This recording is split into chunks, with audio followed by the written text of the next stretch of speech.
Yo, yo, yo, yo, yo. Welcome to episode 103 of Thompsin and Other Disappointments.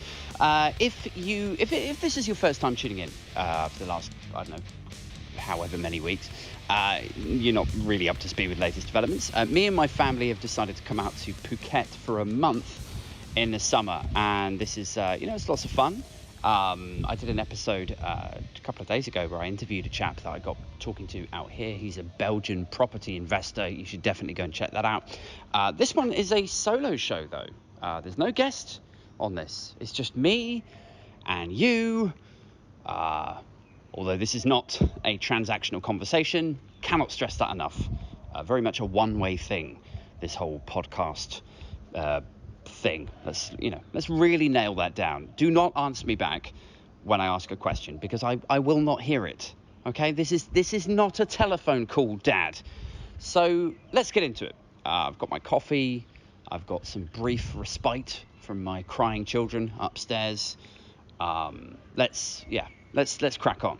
I'm here in Phuket in Thailand for, as I say, 4 weeks, and we're about a week in now.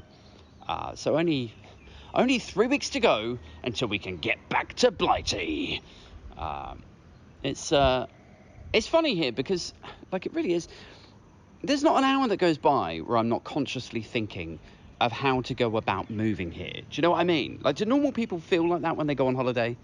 Or do they, is it like, oh, it's a nice place to visit, but, I'm looking forward to getting back out. Like, I come out to places and I'm like, I need to work out how we transition from the chaos that is the United Kingdom out here, Is that what normal people think? Or is that just a sort of common sense reaction to the current state of play in Britain? Because it's sort of, as I say, it's a conscious thought.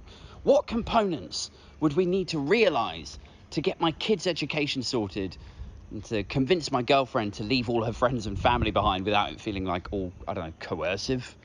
Like, hey, yeah, let me internationally hive you away from your entire support network to a place where I'm in control. It doesn't sound good, does it? Doesn't mean I can't do it, obviously, just that it would take finesse. Just have to find a way to market it to her like it's some fucking victory for feminism. Lure her out here with a trail of Jolie Brearley posts and Beyonce CDs or some shit. So anyway, like, I'm constantly thinking about this, can we just fuck off here? This place is beautiful. Can we just live here? Like, how could we formulate things and move things around so that we could live here? But there has to be some way. That's a conscious thought while we're here. I'm staring at, like, Al Jazeera and BBC News on the TV, egging on China. Like, come on, bomb the West, you fuckers. Leave us stranded here. Turn us into refugees. The most comfortable, happy refugees you've ever seen in your life. Just forced to stay in the hotel for another couple of weeks, drinking daiquiris by the pool. And fucking around, like, photoshopping news articles to make it look like Johnson & Truss called Xi Jinping a tosser. Like, trying to escalate this shit from my hotel room. Johnson & Truss labelled Chinese president a dog fucker in leaked recording. Share that shit. I'd be like that weedy guy, the weedy guy at school in between two hard nuts. And he's like, oh, he said some shit about you. Are you going to take that? I'm not sure I'd take that, starting a fight. That's me on Twitter, doctoring news articles and sharing them about Johnson & Truss. And look, obviously it's not without its faults here. There's some things that are a little bit like, leave you going, what? Huh? Like, you cannot find swim nappies anywhere. And, like, I know sometimes in the UK, in the swimming pool or whatever, you might let a cheeky tinkle go in the local leisure centre. But do people just let their children shit in swimming pools here? Like, is this why you need jabs to come here? Like Pampers could have made an extra 250 million selling swim nappies out here. Or Pfizer make 3 billion out of cholera jabs or some shit, Like some dodgy deal has been made there. I'm going to fuck around and get kicked out of here for doing a podcast episode where I'm like, did Thailand make a corrupt cholera deal with Pfizer? For the avoidance of doubt, and and indeed my sanity. To the best of my knowledge, Pfizer did not do a shady trade deal with the Thai government. Let's just be really clear about that. So, life here, right, or rather our first week here, some things are not quite there versus back home, but pretty much everything else is better. Like, if you want to know the bad stuff, let's think about this. We had a power cut in our first week. The internet's a bit shit at times. Though that could be the Wi-Fi that we're on, or like the supplier, or whatever. I don't know. I don't care either, to be honest. I don't care like whose fault it is. I don't care whose fault it is that the internet doesn't work, but it's unacceptable. Because I guess because I work in tech and I'm British and somewhere between those two things, I'm like, it's not that hard in 2022 to get people a reasonable standard of internet. It really is not. And it's kind of like, it's funny to me because then I hear myself saying this shit, and I consider myself a fairly liberal, progressive-y kind of guy, but I could totally see myself after 6 months of living here being like, oh, can we just fuck off back to good old Blighty where things actually work? Being that guy. Just a ridiculous nationalist posturing cretin. Everything bloody works in Britain. Which of course it doesn't, right? If Thailand is the land of smiles, as the saying goes, then Britain is the land of fucking what? Like grimacing if you're forced to hold open a door for someone half a second longer than you wanted to. Or like, nationally we like sigh in dissonant harmony when we realise that the trains have been cancelled and now they're running a rail replacement bus service that takes twice as long, but they'll still charge us the full price, or the wrong kind of snow, or strikes, or Brexit yielding empty shelves, or, all manner of things that don't work in the UK. But all of that would be out the window if I lived here and my internet went down. All of it would be out the window. Then Britain would be this sort of, far off paradise. It wouldn't be like this in Britain, I would say to myself, without a doubt. By the way, I'm in a car park. This is the only way I can do these episodes. It's the only way I can create content while I'm out. So, humour me. You're going to have to deal with some sounds of Thailand in the background. Where was I? It wouldn't be like this in Britain. That's what I was ranting about.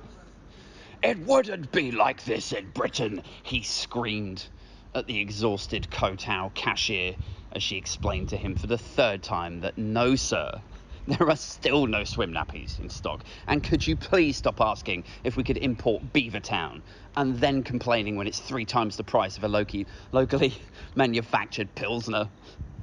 All it would take to turn me into that guy is bad internet. Which is like, it's weird, isn't it? It's like most people assume that the internet is the worst version of themselves. Like, what's that song by, what they called? Lonely Island? Something Island, is it? They do like comedic ditties, if you like. Comedic songs. And they have that song and it's like, it's something along the lines of like, I love you in real life, but I hate you on the internet.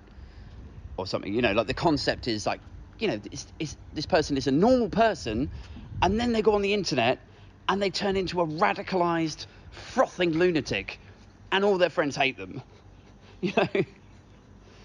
Sometimes I worry that I venture into that, because like I used to have a lot of friends, and then fatherhood came knocking, and I took my career a little bit more seriously, but also in parallel to that, I started ranting about politics online, and I'd no doubt share some articles that would probably raise eyebrows. And I wonder to what extent that has reduced my number of... Like, how many times have people seen stuff that I've said online, ranting about Tories or Brexit, or shared a Guardian article, and they've looked at it and gone, oh, God, has Aid turned into one of those Facebook warriors? Or, do you know what I mean?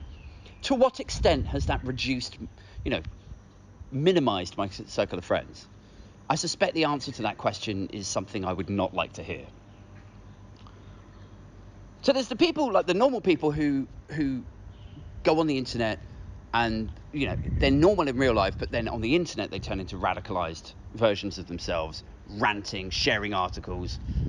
And then there's this other variant, right, of regular people who are nice and calm and sensitive, and then put them online for longer than 40 seconds, and they're jerking it over the worst pornography that the web can offer. You know what I mean? Like, it's this idea that the internet, for most people, equals the worst version of themselves. Do you know what I mean? Whether it's that they're radicalized sharing articles, or whether it's that they're looking at stuff that they really shouldn't be looking at. Like, I feel like I'm actually the inverse of that. You know, take away my internet and I will become the worst incarnation of myself that you can possibly imagine. I will become a flag fucking nationalist, clapping my gums about Blighty. And all it takes is the removal of internet from my life. Anyway, look, we're here for a month, and Phuket is very fun, it has to be said. It's the first holiday that we've had in years. It's nice to be away. It's beautiful. The weather has been mostly okay. You know, it's monsoon season, so it's rainy as fuck, but, you know, we're British, so we barely notice that. Brits complaining about rain abroad is like fucking, you know, Tories complaining that the service was a bit insensitive somewhere. You know, like, if you imagine a top hat Tory with a bow tie going like, oh, I did go there a couple of times, but they don't seem to care much. You'd be like, are you joking? You just signed 2 bills that kill 100,000 poor and disabled people every year or some shit, and you're complaining someone didn't show you sufficient care and compassion. Are you medicated? So we're away on this financially devastating holiday, but it's much needed, much delayed. And my girlfriend and me are looking at it in sort of different ways. We've got different vantage points of this. My girlfriend's looking at it like, you know, well, we haven't been away for ages. We deserve this, right? And we kind of do. There's been this, like, new addition to the Thompson family, to the household. That took us out of the game for a year. Over a year, in fact. There's been a pandemic, right, for everyone. That's restricted your ability to go away on holidays. And then we bought a house about 4 years ago, and we've thrown all of our disposable income into just getting, like, the driveway sorted, hoping to add value to it so we might actually be able to cling on to the fucking house. And then so finally now we're like, well, we're due a break. You know, we can't afford it, but we deserve this. Let's have some fun. That's my girlfriend's attitude to it. Let's have some fun. Optimism, upbeat. Let's have a holiday. I am looking at it like a, you know, truly hashtag Bimfluencer kind of way. I'm looking at it like, well, yeah, better get away now before the world ends. You know, like, we're so, like, 2 different ways of looking at this. She's like, should we just go crazy? Should we buy these tickets to Thailand and have an amazing holiday? I'm like, yeah, may as well, because it's only become more unaffordable as the oil runs out, you know? Like, it would be fun to see Thailand one last time before Mad Max-looking cannibals turn up, club me round the head and eat my children. And she stares at me blankly. She's like, so is that a yes? You know, like... So we're out here. In fact, actually, let's just talk about that for a minute. I have to say, right, so with the spiraling energy costs and the crunch on natural gas, right? Yes, a lot of it has come down from the situation in Ukraine and the sanctions on Russia, but the scarcity of fossil fuels and soaring energy prices is not exclusive to that invasion. It's going to be the new normal. People are going to end up frozen to death or fucking dying in stupid ways, you know, trying to stay warm. Like, they'll be burning bins of toilet paper in their houses, and it's going to catch fire on the curtains or something and burn some family alive because they can't afford regular central heating anymore. But this shit is happening and will continue to happen. And it's, like, way quicker than I thought. I used to get quite doomsday about it all, but I figured, like, you know, sort of 2030, 2040, you'd start talking about energy rationing, or, you know, planes being grounded, or food soaring in price and petrol soaring in price. You know, maybe Russia and Ukraine just kind of sped it up a bit, in the same way that, you know, working from home, like remote working. Like, the trend was already moving towards remote working, but the pandemic just, you know, put it into 5th gear. So maybe it's similar to that. I mean, like, am I being hysterical? Or does it feel like between climate change, running out of oil, China and Taiwan now, World War III, the fucking pandemic, like it feels like we're on our way out now, doesn't it? Like if it was a movie and it had those 4 concurrent plot lines, the producer would be like, right, yeah, so the world's going to end, right? We get it. There's no need to beat the fucking audience around the head with it. It's understood. You're overwriting. And I do understand that when I talk about this stuff, it does come off as a bit hysterical, a bit maniacal, if that's the right word. You know, like I'm having some sort of bipolar moment. Not that I'm bipolar, but, you know, or at least, you know, not diagnosed. Here's a fun tale. I don't think I've talked about this yet on the pod. Maybe I have. I don't know. If I have, feel free to, you know, skip for a minute. But if not, stick around, because it's a real uplifter. It will, you know, make your day, this one. You'll leave with a smile, guaranteed. Asterisk, definitely not guaranteed.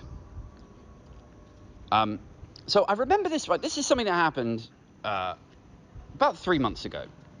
And I remember it incredibly clearly because it was only 3 months ago. But basically, so we were out driving around, me, the girlfriend, the kids in the back.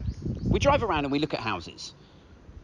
You know, that's sort of, you know, property porn, I guess you would call it. And as we're driving around, like, we'll look at one place and we'll be like, wouldn't it be amazing if we lived here, you know?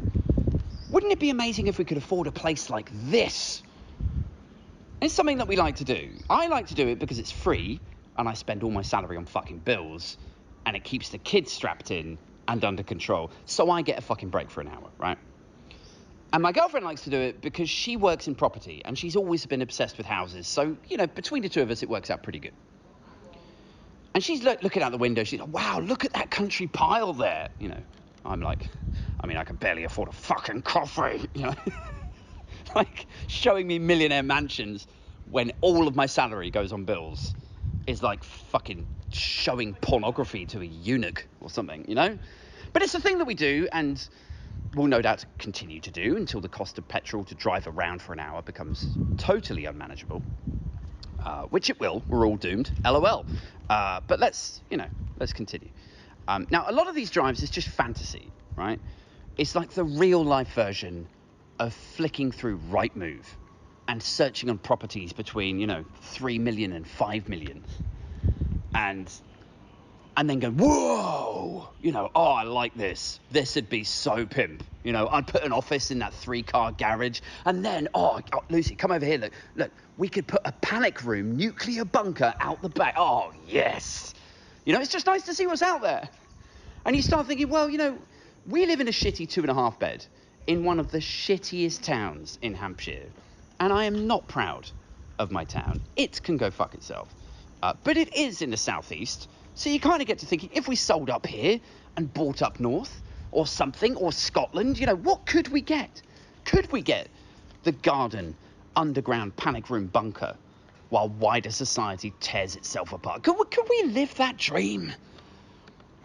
And as we're driving around looking at what are, probably footballers' houses and oligarch mansions and weapons traffickers' country piles and shit, like the conversation hopscotches from my girlfriend who's like, oh, I'd live there. I'd love a place like that. That sort of upbeat, positive, fun stuff. Oh, that one has a helicopter pad, like fun things, fun dreams. But then it gets to me and I'm like, I think we should go wherever we can afford a place in the middle of a field, isolated, off the beaten path, so that when, not if, Lucy, when society collapses and our nice suburban neighbours get desperate and break into our house and use their garden tools to neutralise me, murder me with a nail gun so they can get to my food cupboard and steal the last few tins of sweet corn and powdered pasta mix, when that happens, we'd be slightly out of the way, in the middle of nowhere, and at least, slightly protected. And this is me saying this in my dad wagon on a Sunday drive. The world is over, let's hide in a field, basically. And she's like, are you being serious right now? I'm like, on our Sunday drive. I'm like, look, I know it seems ridiculous. Because right now it's 2022 and we're in a car with petrol in it and there's people running around outside laughing and there's still Deliveroo and taxis and the schools are still open. But, either the oil is going to run out and it's going to get so costly or like out of reach for most people out there, or, food supplies are going to crunch and people are going to riot and kill one another. And that is going to happen. And truly the best thing that we can do is move somewhere out in the middle of nowhere. And she's still kind of not getting it. She's still like, what about schools?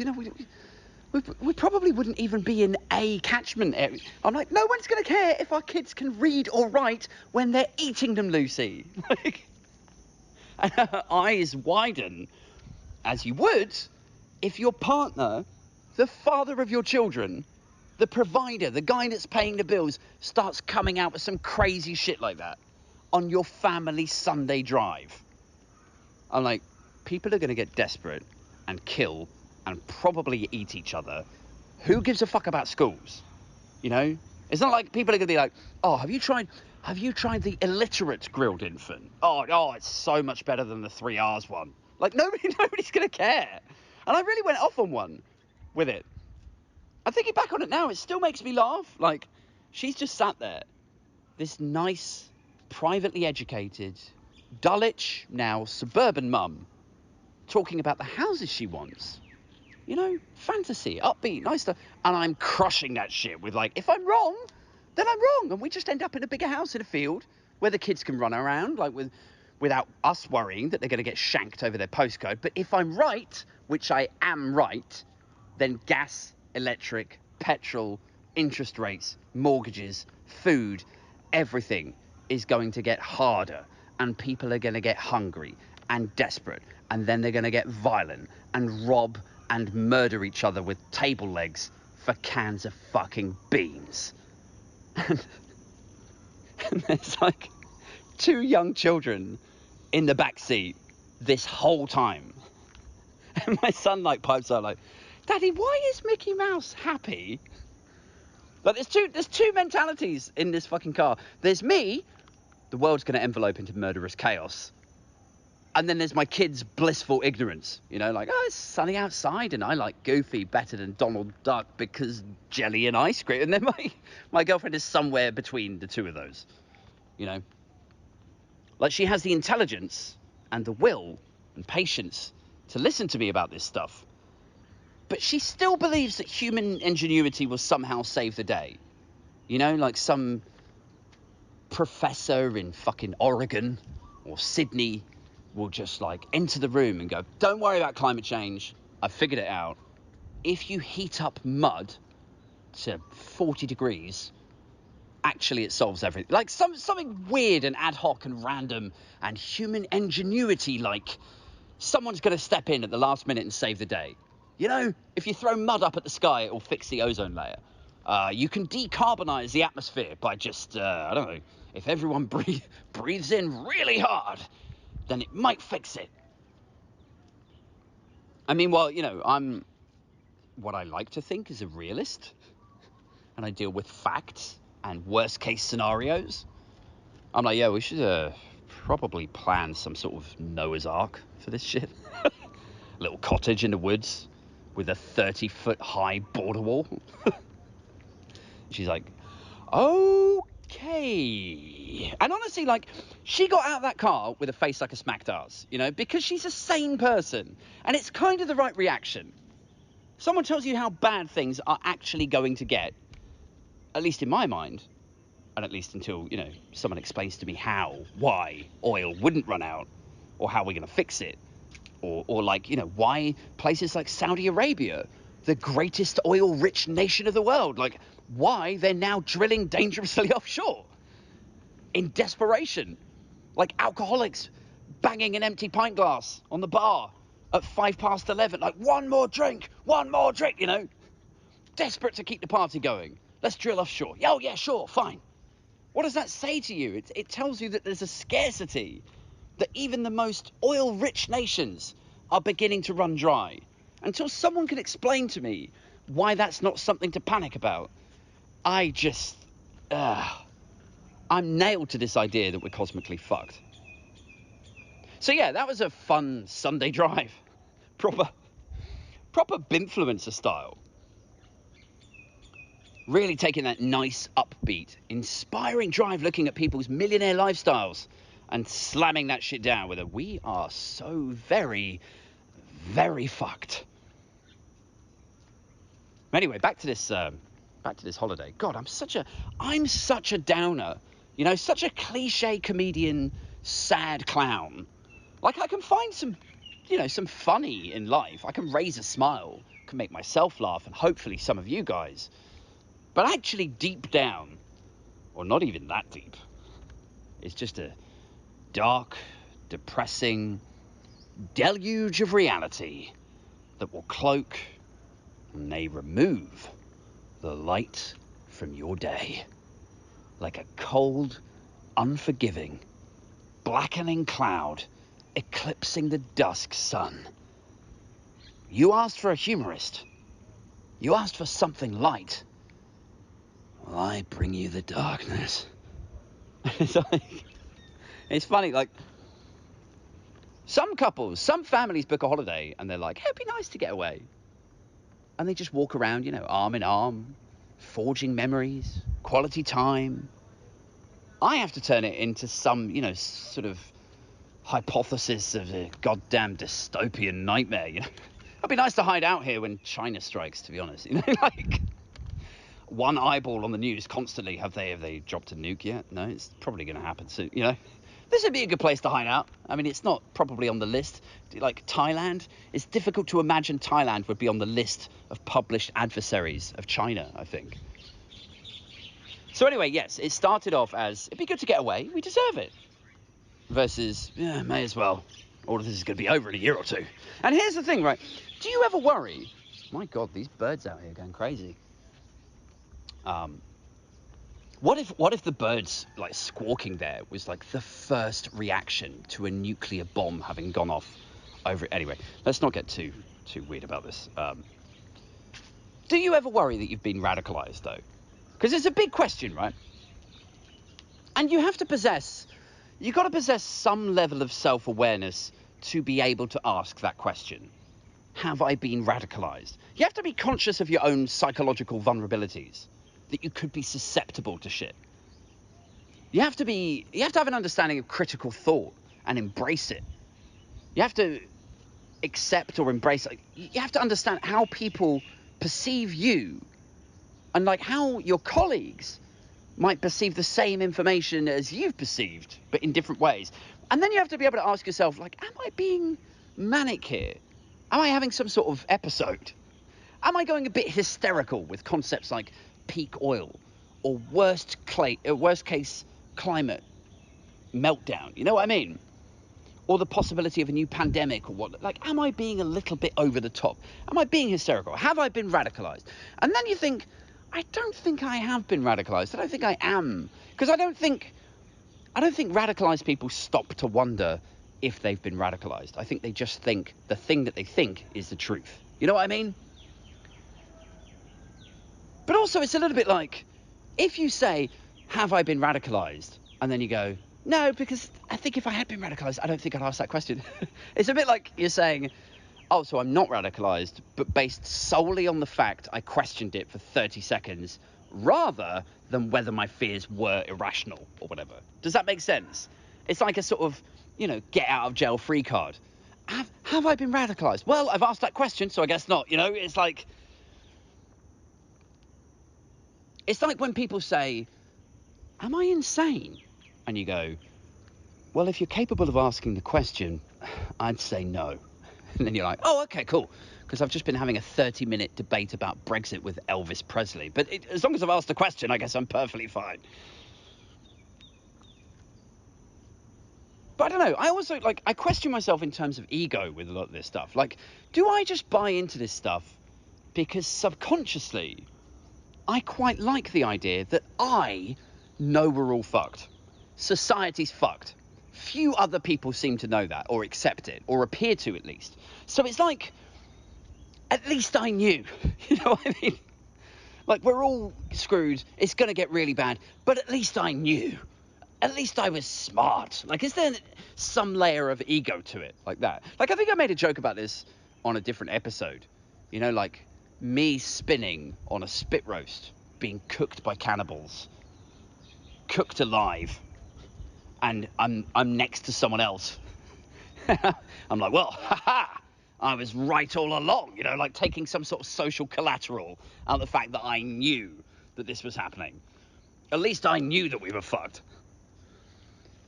I think I remember saying something about, like, you know, how maybe the blissfully ignorant types, do you know who I mean? In fact, do you know what? I will say it, the dumb people. The ones who know nothing about all of this, or just ignore people like you and, you know, me when we talk about it. The ones who know nothing about it, and they just sit back and they enjoy Love Island and the Euros and the new season of the Kardashians, or, you know. And they're living in this sort of blissfully ignorant bubble where they think climate change isn't really anything to, well, I don't care. If it gets a couple of degrees warmer, it'll be fine, you know. They don't care. They don't really have any understanding or accept that oil is going to run out. They don't really have any understand. Like, they think that the pandemic was all just a big, you know, hoopla over nothing. The stupid people, right? The dumb people. They live in their bubble. And you kind of get to the point where you're like, actually, is this some sort of weird paradox where the stupid people are actually the smart ones? Because the stupid people are at least enjoying their lives right now. You know, they're not talking into their phone, recording a podcast about doom and gloom, about the horribleness that's about to happen in the next, like, 10, 15 years, max. They're not wasting their lives, wasting their time. They're off, like, you know, at the fairground with their kids. Are the stupid people actually the smart ones? Because they're using their time as quality time. You know, they're focusing on shit that's going to improve their weekend with their families.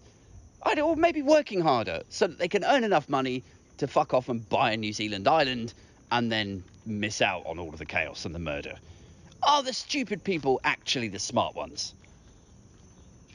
Right, guys, I gotta go. This has been this has been quote unquote fun. I hope I haven't bummed you out too much.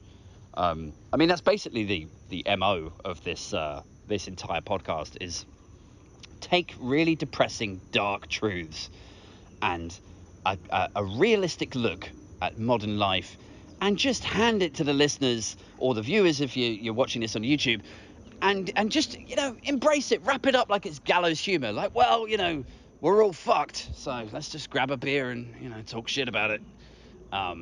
So, yeah, look, if it's your first time listening to the podcast, it's called A. Thompson and Other Disappointments. This was episode 103. I do put all of the episodes on Patreon first. There are now 10 Patreons, and they will all be invited to an exclusive meetup/piss-up in London. I'm going to book a function room at a pub, and we'll all meet up and probably talk shit about Tories and embrace some of that sort of gallows humour, grab a beer, we're all fucked, let's talk shit about it kind of mentality. If you want to jump in on that and or any other upcoming events, and there's talk certainly about doing a monthly Q&A for the Patreons, then jump on patreon.com/Aid Thompson. That's Aid Thompson with an IN at the end rather than an ON. Aid Thompson on Patreon. Other than that, get at me on Twitter, twitter.com/Aid Thompson. I'm also on Instagram, constantly putting memes up. At the moment, I've started a campaign where I'm taking the piss out of this preacher in Chicago. It's a bit random, but we're in this hotel. I might do an episode on him next, but we're in this hotel at the moment, and there's hotel TV, and one of the channels, like most of the channels are news, but one of the channels is a Christian thing called the Word Network, and there's this guy on there who's like preaching to people to donate $500 to free themselves of the debt spirits. It's absolutely batshit. Like, donate $500 to my little church and free yourself from debt spirits. How does that make sense? Like, how is that not the most obvious, crooked scam in the world? And yet he's got this, you know, choir behind him singing. He's got, you know, professional cameras on it. Like, how are these people allowed to get away with this shit? Anyway, look, I went on a proper rant about it last night to my girlfriend. I put a couple of tweets up about it. I've decided I'm going to fuck with him a little bit. So stay tuned for that. His name's Dan Willis, Pastor Dan Willis, and he's from Illinois in America. So yeah, I think it's going to be a lot of fun, and stay tuned for it. I'll be back next week, hopefully with a new guest. I'm just waiting to tee that up with somebody that I've also met or been introduced to out here. So hopefully that'll all pan out. He's very high profile, so I don't know if he's going to tell me to fuck off or not, but I figured it was worth a shot. Until next time, take care, have fun, and yeah, don't be a stranger. Tweet at me, write me a review, and I'll catch up with you soon. Okay, cheerio, bye!